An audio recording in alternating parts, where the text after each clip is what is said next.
E a gente quer saber sua opinião sobre o Alisson na Copa do Mundo. O que você acha dele? Assim, ele é um jogador que tem muita gente que gosta muito dele. A gente sabe que ele teve uma trajetória maravilhosa ali no Liverpool, né? Lá o pessoal ama ele, mas a gente tem um pouco de pé atrás ali, alguns membros aqui da bancada e também o torcedor brasileiro. O que você acha como goleiro? Cara, a gente já esperava a convocação do Alisson, né? Eu acho ele um grande goleiro. Ele foi eleito o melhor goleiro do mundo anos atrás. Né? E é o goleiro de 2 Copas do Mundo, cara. Eu acho que pelo momento da seleção de hoje, né? A nossa seleção, né? Que a gente vê que tem grandes jogadores, mas faltou tempo de preparação, de conjunto. Eu acho que a experiência do Alisson vai ser importante. Eu acho ele um grande goleiro. Acho que a grande discussão que a gente tem sempre aqui, né, é que o Alisson ele é um goleiro que ele praticamente não falha, né? Ele é um goleiro que ele é um goleiro seguro, mas é um goleiro que não faz milagre, né? Então, assim, por exemplo, o exemplo que a gente sempre coloca aqui, aquele gol da Croácia, por exemplo, né? Assim, claro, foi uma bola extremamente difícil, o cara chutou muito bem, mas, pô, tem goleiro que eu acho que chegaria naquela bola, né? E essa é a discussão que a gente tem aqui sempre. Carlos, eu vou fazer a outra parte, porque geralmente eu sou o crítico do Alisson aqui, todo mundo é a favor, e aí então já vou me expor aqui pra galera. Então, boa noite, pessoal. Primeiro, e assim, queria agradecer que no meio do feriadão você tá aqui com a gente, é uma honra pra gente, e acho que todos os vascaínos, e por sinal, assim, o que apareceu de vascaíno, que tava escondido e falou, pô, eu quero ver e tudo mais, Descobrimos um metade da vascaíno. minha família, então eu queria só dar um beijo pra minha tia-avó Lourdes, que assim, é vascaína roxa e assim, vai ver isso aqui depois. Mas assim, sobre o Alisson, o que eu acho é um grande goleiro, obviamente estabelecido, mas a dúvida que a gente tem a minha crítica é sempre em relação a. Não é um goleiro que a gente acha que pega pênalti, por exemplo, né? Assim, é uma crítica que todo mundo faz, e acho que Copa do Mundo isso é importante. Mas, mais importante que isso, na Copa, não vale o momento do jogador? E ele, como é que a gente pode ter certeza? Porque ele estava machucado, ele não vem de uma temporada tão regular no Liverpool. Não valia a pena, assim, testar algum outro goleiro também junto dele ou não? Então, Pedro, foi importante esse jogo para o Alisson, esse jogo amistoso, e esse jogo do Egito também vai ser muito importante para ele, já que estava um tempo parado, né? Só em recuperação. Né? Sabe o que acontece? Eu acho que o tempo do Ancelotti na televisão foi muito pouco, né? Ele tentou ainda fazer alguns testes, né? Ele trouxe o Hugo, foi convocado, jogou, o Bento jogou. Outros goleiros poderiam ter sido lembrados também, ter feito um jogo amistoso ou outro. Goleiros que estavam bem no Campeonato Nacional. E, em cima disso tudo, ele vai optar pela experiência. Eu acho que sim, entendeu? Não é só o Alisson, o próprio Ederson e o Everton que volta para a seleção e não teve nenhuma oportunidade com o Ancelotti. Mas foi um goleiro que já há bastante tempo vinha servir na seleção, com o Dorival Júnior, Segurança, né? com o Diniz, com o Ramon mesmo, né? E tá de volta. Tá de volta porque fez grandes campeonatos. Eu acho que foi até merecido ele ter voltado à seleção, né? Enquanto muitos, né, nós mesmos já imaginavam o Hugo estar na seleção, o próprio Bento. Uma coisa que a gente discutiu aqui também, né? Acho que o Dalu tem opiniões boas sobre isso também. É que, pô, a gente pegou um goleiro que é extremamente experiente, que é o Alisson, né? Chamou o Everton, que, assim, acho que o que ele tem hoje em dia é experiência, apesar de ser um goleiro seguro, um goleiro que já tem bastante título. E o Ederson, né? Que hoje em dia também pode ser considerado um goleiro experiente, né? Pô, brilhou ali no Manchester City. Jogou na segurança, né? Não valeria, às vezes, pensando que o Ancelotti vai estar no próximo ciclo, ele já tá pensando ali, colocar um cara que seja, por exemplo, um Hugo Souza, um Brazão ali do Santos, por exemplo, o Léo Jardim também. São caras que poderiam estar compondo para já ganhar bagagem, assim, né? eu acho que também a gente pode pensar por esse lado também, né? Eu acho que valeu, né, as observações em cima do Hugo, do Bento. O Léo Jardim merecia, acho que uma oportunidade a mais. Ele só foi uma vez há 2 anos atrás. Acho que pelo que o Léo Jardim vem fazendo pelo Vasco nos últimos anos, Ele é muito bom goleiro. na verdade ele vem salvando o Vasco, até em situações em que o Vasco poderia estar numa situação bem pior. Se não é o Léo Jardim, né, 2, 3 anos atrás vem salvando a gente, poderia ter tido uma oportunidade maior, né, de ter jogado pelo menos 1 ou 2 amistosos. Mas é como eu disse, né, o Ancelotti não teve esse tempo, né, Sim. porque ele tem que preparar a seleção para uma Copa do Mundo. E na Copa do Mundo tem que ir sempre os melhores. Embora foram alguns jogadores convocados, eu acho, que se jogou 20 ou 30 minutos na seleção foi muito, Exato. né? Então, se você for pensar num clube, assim, ó, o melhor goleiro hoje é o Fábio. Sim. Com certeza. Então, nunca teve uma oportunidade de jogar na seleção, nem com o Dorival, nem com o Diniz, nem com o Ancelotti, mas era se não é o melhor, um dos melhores do brasileiro. O Né? Fábio já E vem pela experiência, e outra coisa que ele carrega com ele. É extremamente campeão, né? O cara tem estrela. E, Carlos, o que você acha dessa moda aí que tá pegando ultimamente de levar um goleiro pegador de pênalti, né? Então, assim, porque a minha opinião, pelo menos, é que a gente não tem que pensar só nisso para levar um goleiro, né? Porque, querendo ou não, é a minoria, né, do campeonato ali. Você acha que é uma manobra válida? Me perguntaram muito isso no dia da convocação, né? Lá no Rio de Janeiro. E aí tava justamente a possibilidade do Hugo ser lembrado, né, de ir como um terceiro goleiro ou segundo goleiro.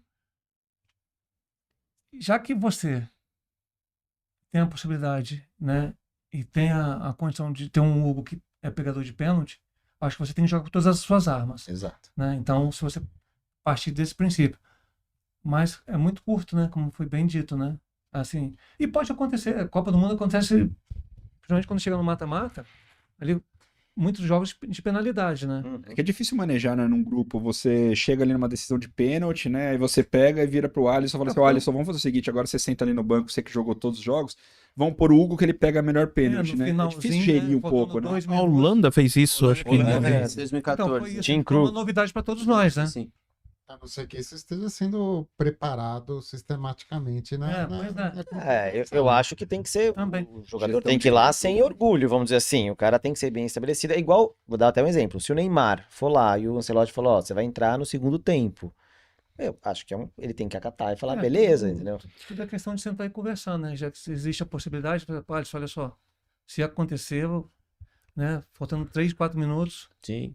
por penalidade, vou fazer a substituição. Ô, Carlos, e assim, pra quem não conhece a carreira inteira dele, o Carlos Germano reinou ali no Vasco durante uma década, que foi a década áurea do Vasco, e disputou a Copa de 98 para aquele que muitos consideram o maior goleiro da história da seleção, que é o Tafarel.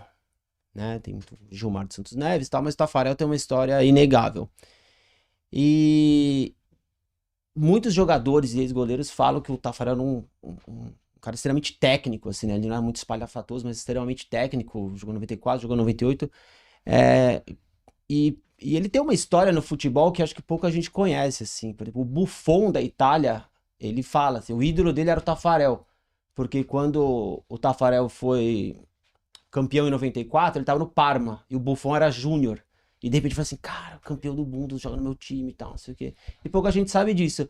Como é que foi pra você, em 98, presenciar toda essa saga, assim? Pois é, cara, eu vi o Tafarel jogar desde a época de base, né, na seleção brasileira.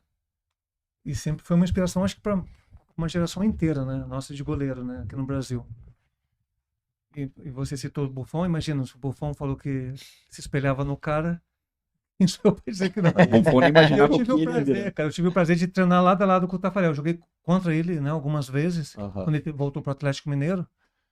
Mas, pô, tá do lado do cara ali numa Copa do Mundo, né? A gente já havia sido campeão da Copa América no ano anterior. A gente foi para a Copa das Confederações junto. E em 98 a gente tá treinando lado a lado ali. E o Tafarel, assim, ele me mostrou, né? Em relação ao goleiro, que eu penso da posição, tudo que eu sempre imaginei. Que o goleiro de futebol se joga em pé. Entendeu? Todo goleiro joga em pé. Primeira coisa. Outra coisa é a colocação. Né? É fundamental.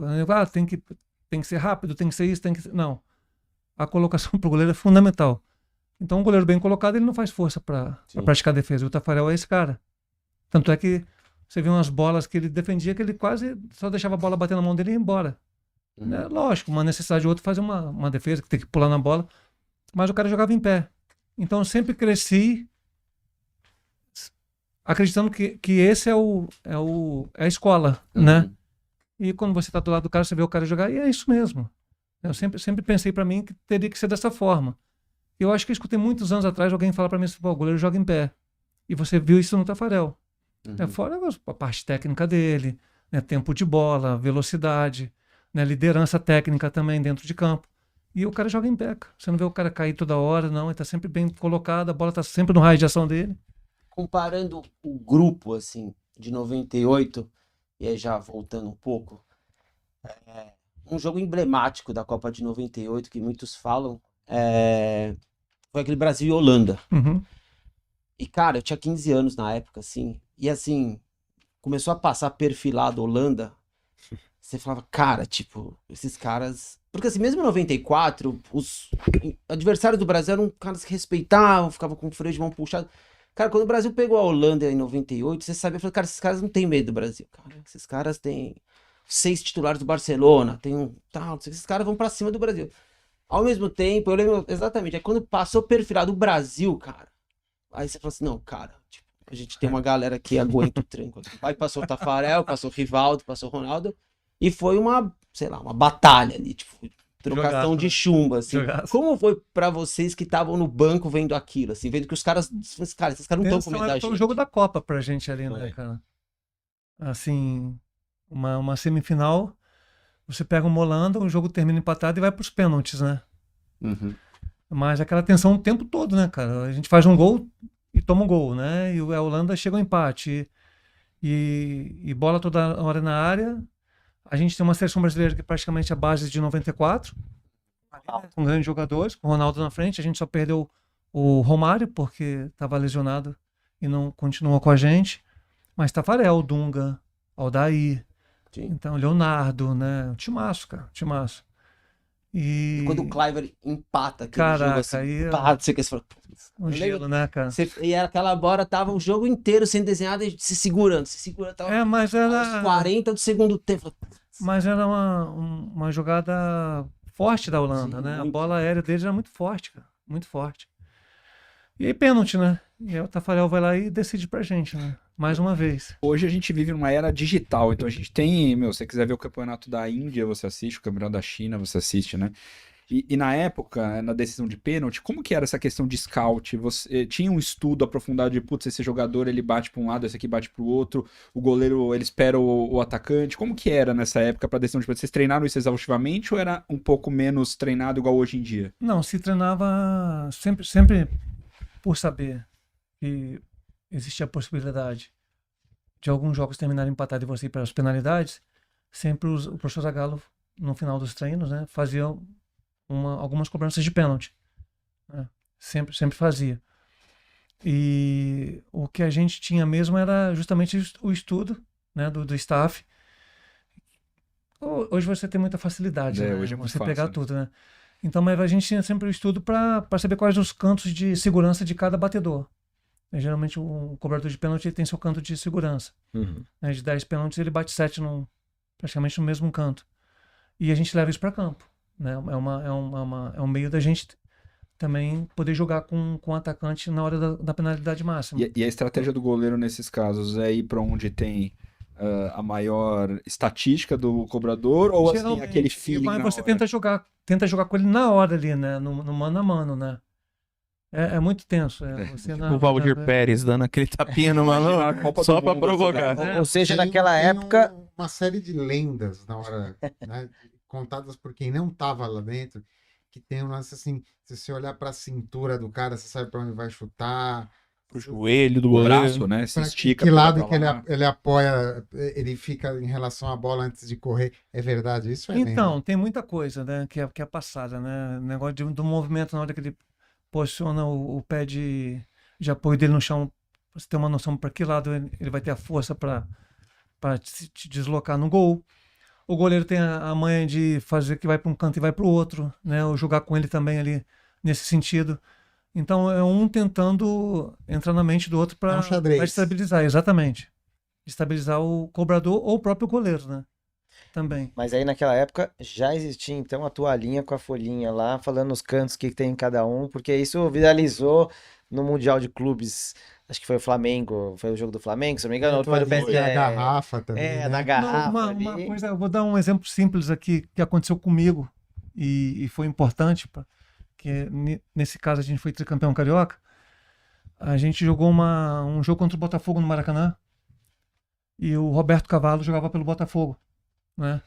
E eu acho que umas 2 semanas antes desse jogo nosso, porque se a gente tinha ganhado o Botafogo nesse jogo para poder ir para a final. Se empatasse, quem ia para a final contra o Fluminense no Campeonato Carioca seria o Flamengo. E 2 semanas antes desse jogo nosso contra o Botafogo, eu fiquei até 2 horas da manhã assistindo um jogo São Paulo e Botafogo no Japão. Não sei qual o jogo que eles foram fazer no Japão. Copa. Primeiro- Foi a primeiro- Copa. Hã? Foi um torneio dos campeões da... E teve um pênalti Aham. pro Botafogo contra o Zete, no São Paulo. E o Roberto Cavalo que bateu. Eu guardei o lado que ele bateu. Aí, e no dia do nosso jogo teve o pênalti. A gente tava ganhando de 1-0 do Botafogo e o pênalti foi lá aos 40 e poucos do segundo tempo. Ele bateu no mesmo lado. E eu fui no lado que ele bateu e eu defendi o pênalti. Entendeu? Porque eu fiquei assistindo o jogo. Né? Então, nessa época de 98 também, a gente tinha mais ou menos uma noção dos batedores, né? Por exemplo, o Tafarel jogou lá fora. Ele saberia os jogadores aonde que cada um bateu o seu pênalti também, né? Com maior segurança. Isso ajudou muito também.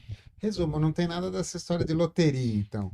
É um xadrez, É um xadrez. estudado Você dos dois lados. estuda, você joga com essa do Botafogo. Porque se eu fosse dormir, eu não ia ver o pênalti ser cobrado, só ia ver no dia seguinte.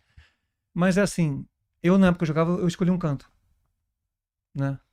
Tentava jogar, é o xadrez, né? Vai e não vai para um lado para tentar jogar com o atacante.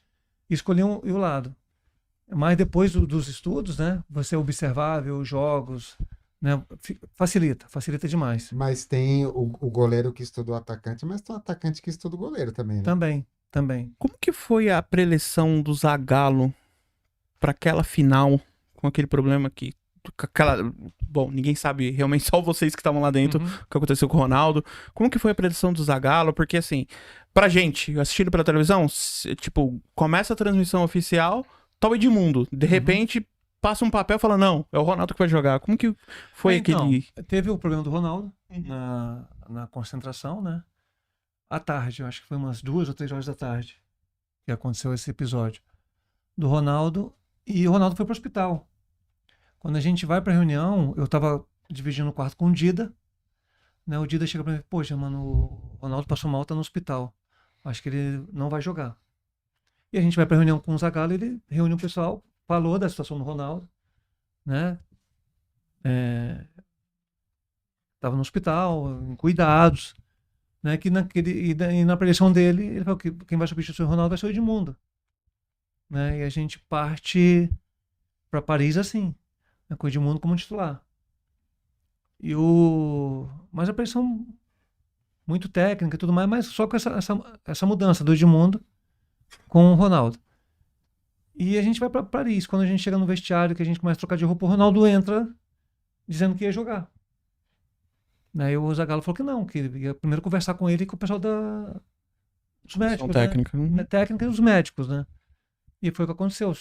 Sentaram, conversaram e ficou definido que ele jogaria. E como que foi o sentimento dessa final? Porque assim, a impressão que a gente tem é que todo mundo estava se sentindo muito favorito, porque se passou de um jogo extremamente difícil, era o atual campeão mundial contra uma seleção que, apesar de ser a anfitriã, ela nunca tinha sido campeã, né? E aí, do nada, tem esse balde de água fria. Assim, muita coisa pra gente falar sobre essa final contra a França. Na minha opinião, era para ser um jogo igual. Não como foi 3-0. o placar, né? Isso que a seleção brasileira sofreu. A anfitriã, a faca nos dentes, ia ser a primeira conquista deles, né? E o Brasil vindo de um super jogo contra a Holanda. As duas equipes foram para uns pênaltis, né? E a França, acho que venceu no Paraguai, gol de ouro, né? Então, desgastada também. E o pessoal fala, não, que o Ronaldo, que não podia ter jogado, que o Edmundo poderia ter entrado, né? O Ronaldo, mas, quer dizer, aí eu me coloco no lugar do Zagallo. Como você vai tirar o melhor jogador do mundo, né? Tanta coisa envolvida ali, né? Aquela pressão, muita né? pressão. E a minha teoria em relação a isso, né, ao jogo, porque essa diferença de França ter vencido dessa forma, é simples, é concentração, cara. Concentração. Você quebra uma concentração 2 horas antes de um jogo, 3 horas antes de um jogo, e você quebra uma concentração para uma final de Copa do Mundo, 1 hora antes do jogo. Né? Você está preparado, o Ronaldo passou mal, todo mundo, caraca, tal. Quebra uma concentração, joga Edmundo. Mas depois da reunião, entrou no ônibus, vai para o jogo, você já vai focando no jogo, já está sabendo o que você vai ser feito, né, durante a partida. Aí você chega 1 hora antes do jogo, você quebra a concentração, de novo. Cara, pra gente jogar uma pelada, a gente se concentra pra não fazer feio, jogar bem. Imagina você indo com a Copa do Mundo, né? Tanta coisa pra você pensar que é o jogo no seu adversário e tendo esses 2 episódios, né? Eu acredito que essa falta de concentração, eu acho que desde a hora da reunião que o Ronaldo passa mal e 1 hora antes do jogo, afetou profundamente E fora a preocupação com o próprio companheiro que estava em campo ali também, né? E traçando um paralelo disso que você está falando de concentração, esse é um dos fatores que me deixa um pouco otimista para essa Copa, porque pelo que tem dito aí nos bastidores, parece que assim não vai ter ninguém junto com os jogadores no hotel. Já cortaram isso, alguns patrocinadores falaram, vai ter espaço para o jogador levar quem quiser, tal. Aí já falaram, não, a CBF só quer que fiquem os jogadores. E eu acho que isso é um avanço, né? Porque a gente teve algumas Copas recentes aí que ficou muita gente junto. E, assim, não vejo problema do cara ter lá na cidade a família e tudo mais, mas eu acho que assim, é uma coisa tão curta, né? Se for pensar um mês ali pra uma Copa do Mundo, que é a cada 4 anos, né? Eu acho que esse é um dos fatores. Mas 98 também com a gente foi assim, a gente estava fechado, o local que a gente estava era só nosso. Tanto é que foi feito um campo de futebol dentro do hotel que a gente estava, num espaço que tinha, pra gente não sair dali. Entendeu? A gente treinava no campo da cidade também, que era aberto ao público, mas também, a maioria das vezes, dentro do espaço que a gente estava hospedado. E era só a seleção, não tinha mais ninguém. Quebrou um dia lá, já Cara, deu uma pane, né? É impressionante, cara, impressionante.